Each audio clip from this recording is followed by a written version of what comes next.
Bonjour à tous, je vous propose aujourd'hui de parler de la nouvelle mise à jour de Windows 10, sortie donc ce mois-ci au mois de mai 2018, la mise à jour du printemps de Windows 10, la mise à jour 18.03. Dans cette vidéo, on va parler de tous les ajouts, mais aussi de quelques suppressions qui ont été faites dans cette version-ci de Windows 10. On va parler essentiellement de l'aspect esthétique de Windows 10, de certaines fonctionnalités qui ont été ajoutées, de mise à jour dans les applications existantes, et aussi de la gestion des paramétrages de Windows 10.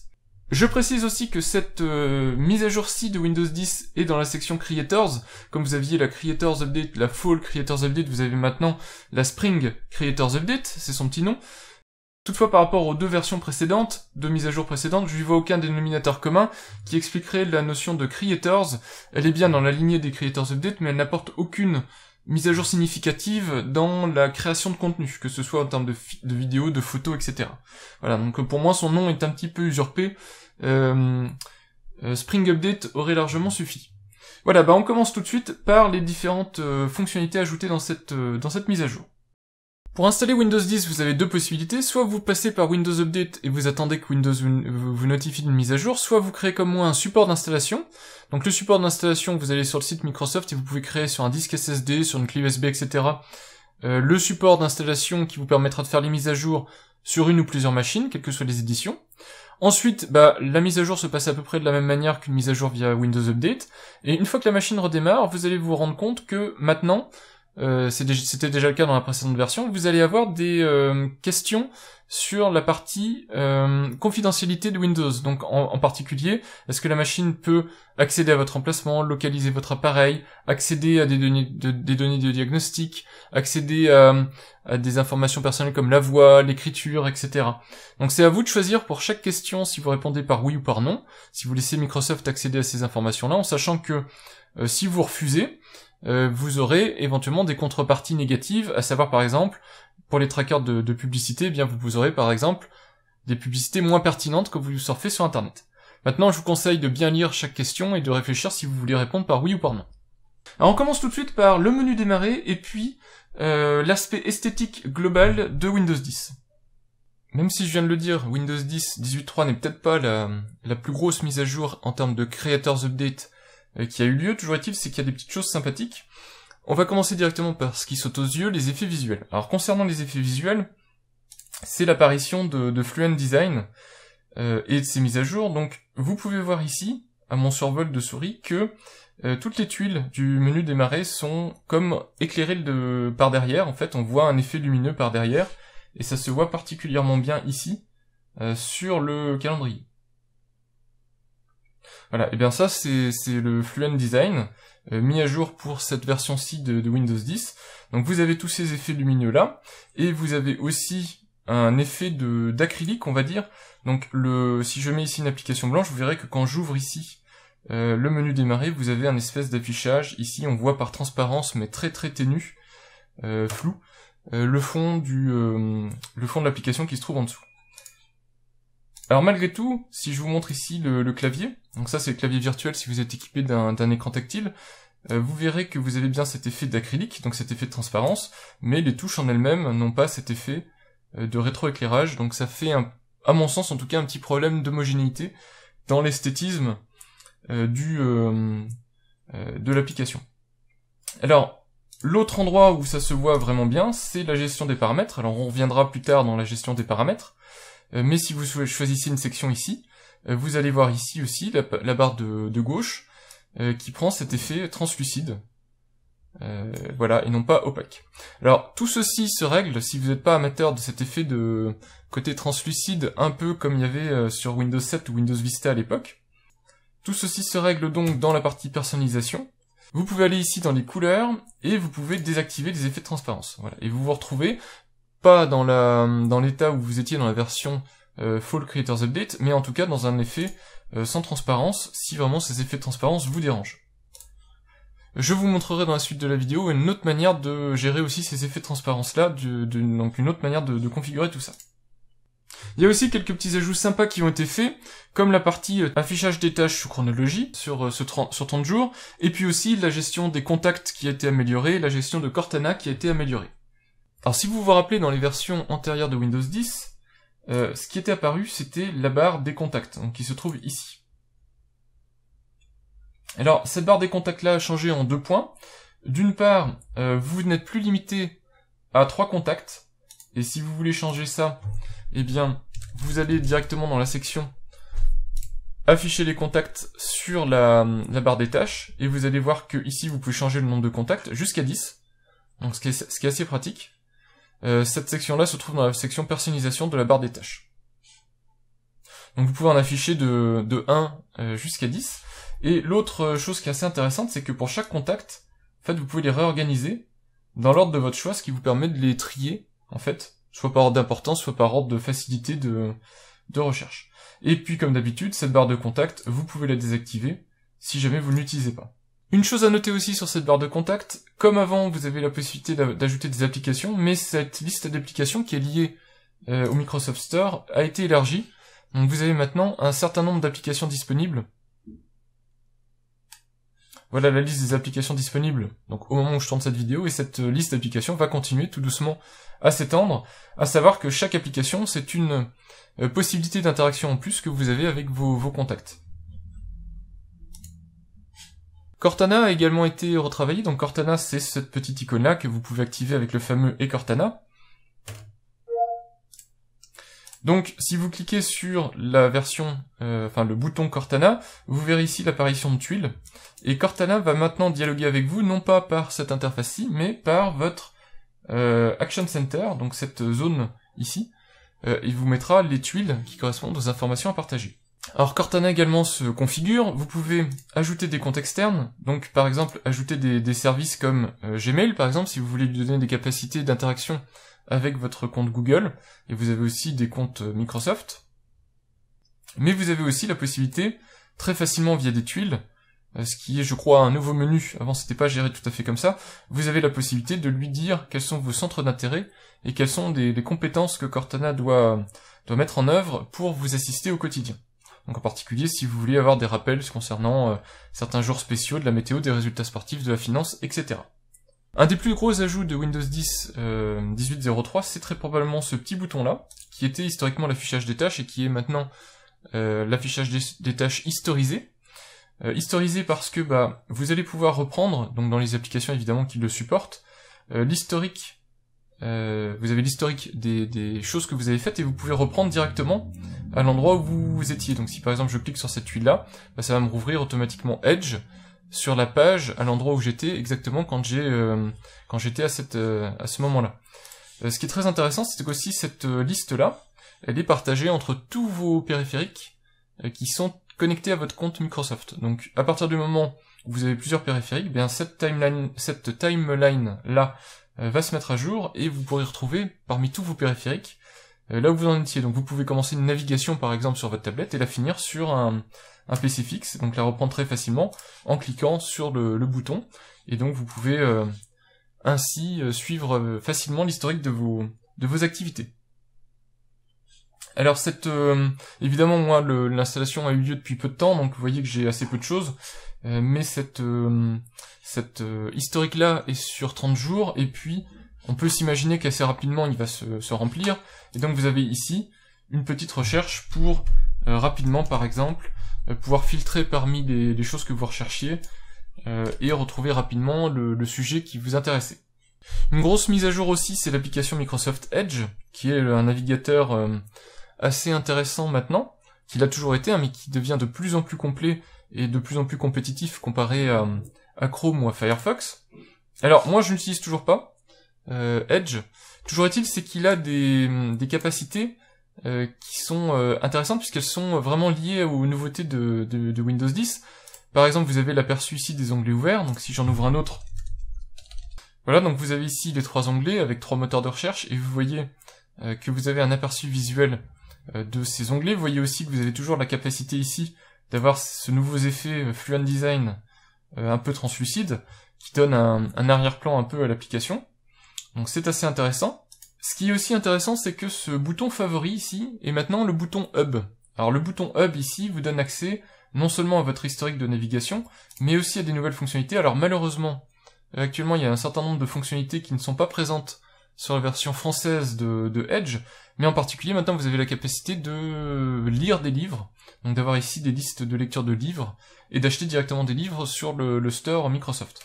On voit à nouveau ici les effets de flou introduits par Fluent Design. Je vous rappelle qu'ici vous avez toujours la capacité de prendre des notes sur une page et de la partager rapidement, donc ici vous pouvez très rapidement ajouter des petites remarques, etc., et les partager avec les personnes de votre choix. Et justement, pour évoquer la fonctionnalité de partage, c'est ce nouveau bouton qui est là, le bouton partager. Donc si je clique dessus, ce bouton partager ici est maintenant, alors global à Windows 10, mais ça va être au choix de chaque application de l'activer ou non. Vous avez par exemple la possibilité, dans ce bouton partager, de partager en Bluetooth ou en Wi-Fi avec les appareils proches de votre machine les informations. Donc vous avez juste à cliquer dessus. Si vous êtes équipé comme moi d'une clé Bluetooth, votre clé Bluetooth va rechercher des produits à proximité, va les lister, et puis vous pouvez partager par exemple l'URL de cette page très facilement. Et puis vous avez aussi les options de partage, comme vous pouvez retrouver d'ailleurs sur n'importe quel système mobile. Donc vous pouvez partager rapidement via Cortana, via courrier, via Facebook, etc. Les informations que vous avez en cours, et puis obtenir d'autres applications. Voici l'application photo de Microsoft. Bon, je vous ai déjà montré l'ensemble des fonctionnalités, puisque les plus grosses fonctionnalités datent des versions précédentes de Creators Update. Et vous avez aussi dans cette application, si vous sélectionnez ici, sélectionner, puis vous choisissez par exemple une photo, vous avez aussi cette fonction de partage qui vous permet très rapidement de partager via des appareils à proximité. Donc vous pouvez envoyer via Bluetooth une image, ou de la même manière partager via Skype, Twitter et compagnie. Vous pouvez partager vos photos, vos vidéos, vos images. Je précise aussi, et même si c'est en dehors du contexte des mises à jour de Windows 10, que vous avez cette section personne qui s'appelle Contact dans les versions précédentes de Windows 10, qui vous permet très rapidement ici d'avoir la liste des visages qui ont été identifiés sur les photos, et donc de les passer en revue, et donc de trouver rapidement les photos qui concernent une personne que vous recherchez. Si vous avez un onglet qui joue de la musique, vous verrez ici facilement une petite icône, alors que vous pouvez aussi trouver de manière similaire dans Chrome ou dans Firefox, donc c'est pas nouveau au niveau du concept, mais c'est nouveau dans Edge. Vous avez la possibilité d'identifier parmi tous les onglets ceux qui jouent de la musique, et très facilement couper la musique de cet onglet. De la même manière, il y a d'autres fonctionnalités qui ont été ajoutées dans Edge, et qui sont le support des livres numériques, donc les livres au format EPUB, et puis aussi le remplissage automatique des formulaires. Donc si vous avez déjà tapé votre nom, prénom, numéro de téléphone et compagnie, eh bien vous aurez cette capacité-là. Ce qui est intéressant de voir aussi dans cette mise à jour de Windows 10, c'est toute la fonction paramétrage de Windows 10 qui est bien pratique, donc pour accéder aux paramètres, etc., tout ce qui remplace le panneau de configuration historique. Alors on va maintenant attaquer la plus grosse partie, probablement, des mises à jour de Windows 10, qui est la section paramétrage ici. Alors, il faut savoir que, donc, je l'ai déjà expliqué dans les précédentes vidéos, mais historiquement, donc la gestion des paramètres de Windows 10 et des Windows, c'est toujours fait via le panneau de configuration. Le problème, c'est que ce panneau de configuration pose des soucis. Il est déjà assez ancien, c'est-à-dire que la navigation, même si elle était réajustée avec des groupes, etc., des groupes des catégories de réglages et compagnie. Si je clique par exemple sur modifier l'heure, vous verrez que c'est pas vraiment évident d'aller manipuler ce type de menu quand vous êtes sur une tablette ou sur des produits à très haute résolution, très haute définition. Donc c'est la raison pour laquelle Microsoft, petit à petit, bascule tout l'affichage dans ce panneau de configuration. Alors déjà, ce panneau de configuration propose un champ de recherche, comme pourrait proposer l'ancien panneau de configuration. Il s'appelle donc paramètres Windows, mais il s'est énormément enrichi avec cette version-ci de Windows 10, et je vais essayer de vous montrer les choses les plus intéressantes que vous pourrez noter dans cette section-là. Mis à part, évidemment, le petit Fluent Design ici qu'on voit bien. Alors, la première chose que je voulais vous montrer, c'est les paramètres de l'assistant de concentration, ici. Il se trouve sous système assistant de concentration, avec l'espèce de petite lune. Et vous pouvez tout simplement, alors c'était une fonctionnalité qui existait déjà, mais qui s'est énormément améliorée, et vous pouvez par exemple lui dire que vous ne souhaitez plus être ennuyé par des notifications. Donc les notifications, c'est ce qui s'affiche ici, dans la zone de notification, quand vous jouez à un jeu, par exemple, quand vous dupliquez votre écran, donc si vous êtes en mode professionnel et que vous voulez faire une présentation pour ne pas être ennuyé par la présentation, et puis automatiquement pendant certaines périodes horaires, si c'est votre cas. Et vous pouvez aussi choisir quel est le mode de priorité, de concentration que vous voulez. Est-ce que les notifications prioritaires doivent s'afficher? Donc par exemple, si vous avez des alarmes, des comptes à rebours, des choses comme ça, est-ce qu'ils doivent s'afficher malgré tout? Ou pas du tout? Ce mode de fonctionnement-là est tout à fait réglable ici. Donc vous avez la possibilité très rapidement de basculer entre les trois modes via ce panneau qui est là. Alors, ce qui est intéressant aussi de noter, c'est que quand vous êtes en mode concentration, vous voyez ici dans la zone de notification, alors c'est très petit, on le voit à peine, mais si vous regardez bien la souris, vous avez la petite lune ici qui apparaît, et qui vous permet de voir que vous avez un mode de concentration pour la zone de notification. Toujours à noter dans la partie système et stockage, vous avez Storage Sense qui continue à être mis à jour, donc vous avez toujours la possibilité de voir où vous en êtes dans votre stockage, la libération automatique d'espace, etc. Ça, je vous l'ai présenté dans la version précédente de Windows 10, c'est juste des petites mises à jour sur les capacités de l'assistant stockage, qui sont assez mineures, donc vous noterez pas forcément à première vue, mais qui sont améliorées. Une nouveauté qui n'en est pas vraiment une, malheureusement, c'est la suggestion de mots et la correction automatique. Alors, comme souvent, et c'était le cas avec les emojis, le Windows propose des nouveautés, les annonce, mais en fait elles ne sont disponibles qu'en anglais. Et c'est le cas actuellement pour le clavier matériel qui n'est disponible qu'en anglais. Donc quand vous tapez du texte avec votre clavier matériel, vous avez la possibilité dans Windows 10 de lui dire de proposer des suggestions, un peu comme vous avez avec un clavier virtuel pour compléter les mots, et aussi de faire de la correction automatique si jamais un mot est détecté comme mal orthographié. Pour le moment c'est disponible qu'en anglais, mais on peut imaginer que dans les prochains mois, la fonctionnalité va être disponible dans toutes les langues.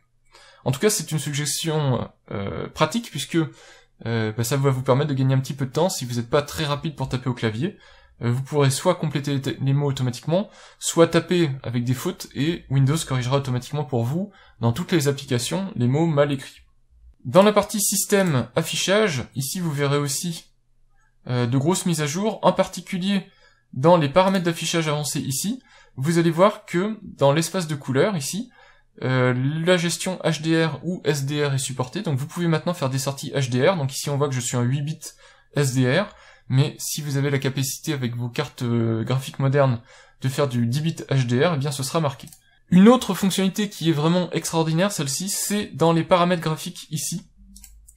Vous avez le choix de gérer les performances graphiques de vos applications, qu'elles soient classiques, c'est-à-dire les applications que vous installez, les .exe en gros, ou universelles, les applications du store. Alors si je prends un exemple, je vais choisir application universelle, je vais choisir Minecraft, je vais ajouter cette application. Donc pour l'application Minecraft, j'ai la capacité de lui dire que faire quand on est en mode économie d'énergie et que faire quand on est en mode haute performance.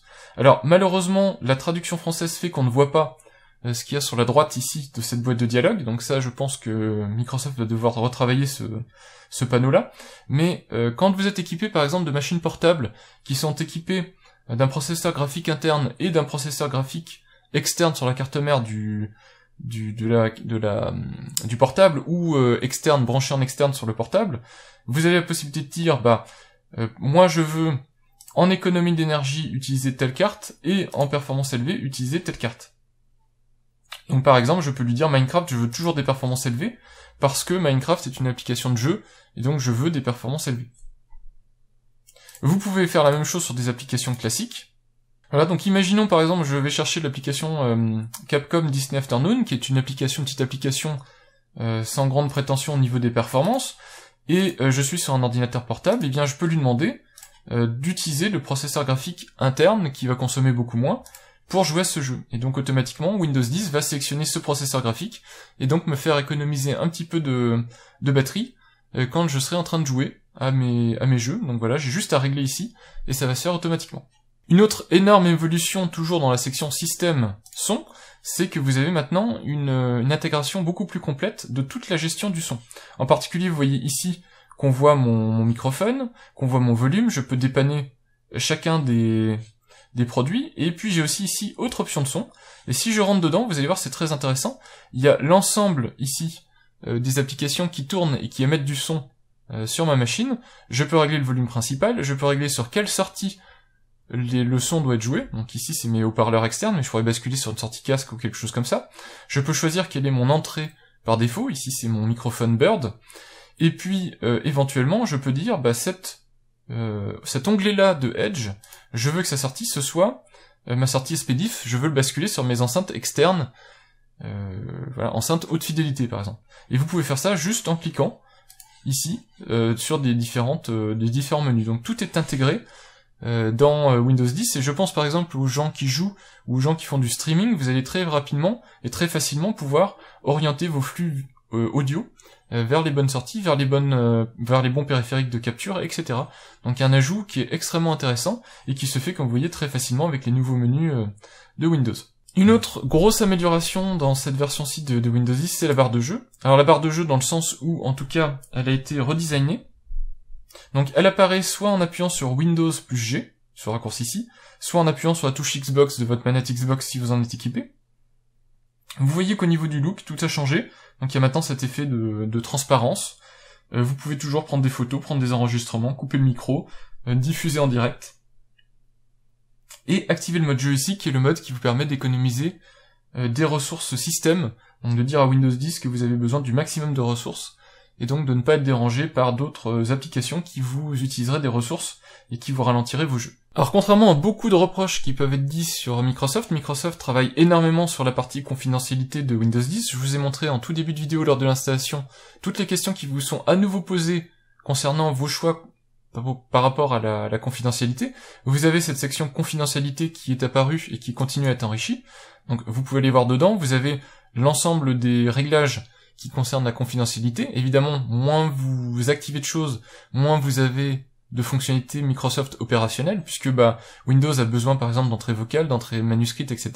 Donc si vous les désactivez puisque vous voulez garder ça en local sur votre machine, vous perdez certains services à distance. Ce qui est intéressant, c'est que vous avez l'historique des activités ici. Donc vous pouvez très rapidement autoriser Windows à collecter les activités de votre PC, mais aussi les concerner, donc les consulter, pardon. Donc vous pouvez facilement ici cliquer sur gérer les données collectées, ce qui vous renvoie sur la page de Microsoft qui s'appelle account.microsoft.com/privacy, et vous avez les engagements en termes de gestion de confidentialité de Microsoft, et ensuite derrière vous avez toutes les sections sur lesquelles vous pouvez aller consulter et effacer des données archivées. Donc vous avez la localisation, les entrées vocales, le multimédia. Je vous laisse regarder dans le détail tout ce que vous avez, mais tout ceci est gérable et vous pouvez tout effacer si vous souhaitez effacer ces données-là. Et si vous ne souhaitez plus que Microsoft collecte ces données, vous pouvez tout simplement décocher ces cases-là, avec bien sûr les contreparties que je vous ai indiquées.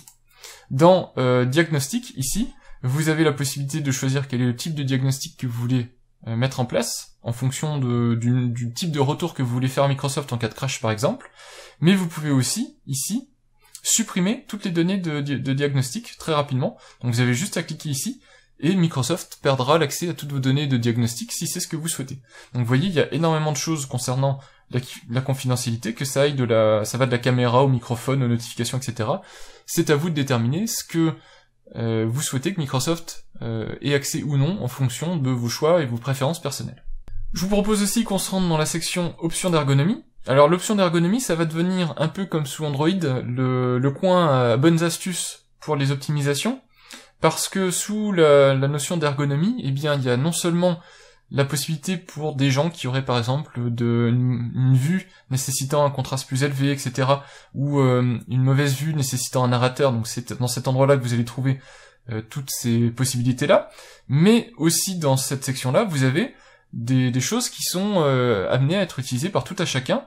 En particulier, vous pouvez désactiver les animations Windows, vous pouvez désactiver la transparence dans Windows, donc en un clic, et donc c'était l'autre alternative par rapport à ce que je vous disais tout à l'heure, l'autre alternative pour désactiver cet effet de transparence si vous ne l'appréciez pas.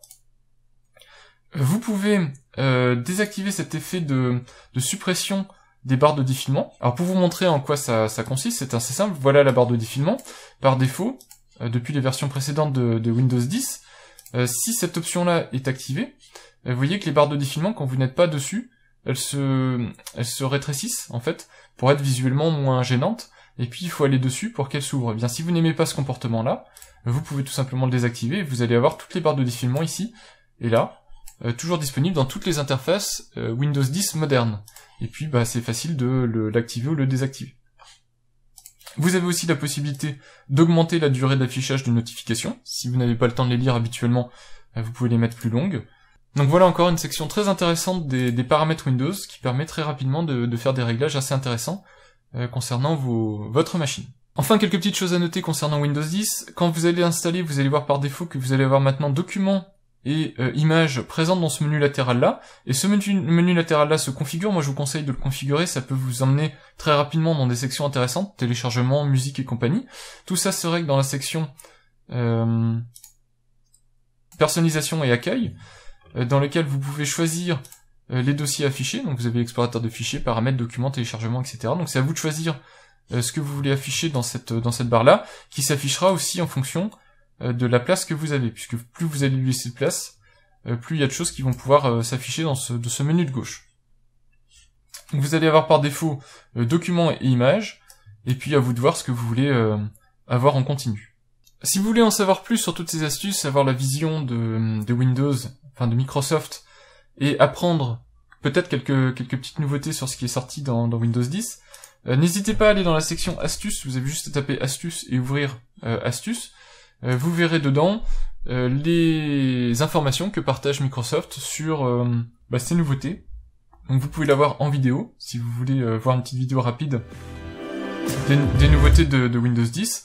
Et vous pouvez aussi ici avoir directement les nouveautés présentées rapidement, point par point, avec comment y accéder, etc. Et surtout les vrais noms, puisque moi souvent je ne sais pas comment appeler les fonctionnalités. Ça s'appelle en fait chronologie. Voilà, donc vous avez les possibilités ici de rapidement savoir ce qui est nouveau. Alors normalement, Microsoft vous affiche ça par défaut à l'ouverture de Windows 10. Une fois que vous avez fait une installation, une mise à jour, vous devriez avoir ce type d'informations. Mais moi je vous conseille en tout cas d'aller voir dedans. Vous allez voir l'essentiel en tout cas des fonctionnalités de Windows 10. Et puis vous avez la possibilité de faire une recherche si jamais vous ne trouvez pas tout. Voilà, donc c'était donc la vidéo sur Spring Creators Update, donc la 18.3 de Windows 10. Mise à jour qui a toujours des petits couacs, puisque elle est bloquée sur certains appareils, puisque ça provoque des petits bugs avec certaines applications, certaines fonctionnalités. Toujours est-il que moi j'ai fait la mise à jour, et pour une fois ça s'est extrêmement bien passé, donc je pense que j'ai enfin trouvé le problème à mes soucis d'update. Version de Windows 10 qui est très agréable à utiliser, qui n'apporte pas des fonctionnalités extraordinaires, mais qui en tout cas continue d'améliorer dans le bon sens l'ensemble des fonctionnalités globales de Windows 10. J'espère que cette vidéo vous aura été utile, et puis je vous dis à bientôt pour de prochaines vidéos. Au revoir!